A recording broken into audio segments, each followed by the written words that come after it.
25 वर्षाचं home loan 12 वर्षात कसं एंड करायचं याचा हॅक मी तुम्हाला आज सांगणार आहे.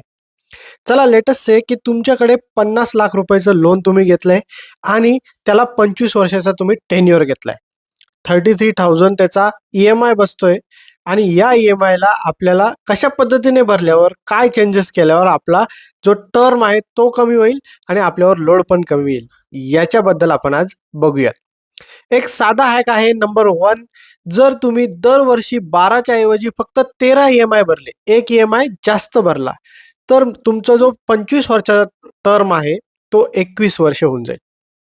पण जर तुम्ही एक नवीन आयडिया लावली, दरवर्षी तुमचा EMI हा 7.5% 7.5% वाढवला, तर तुमचा EMIचा टेन्युअर डायरेक्टली 12 वर्ष येऊन जाईल.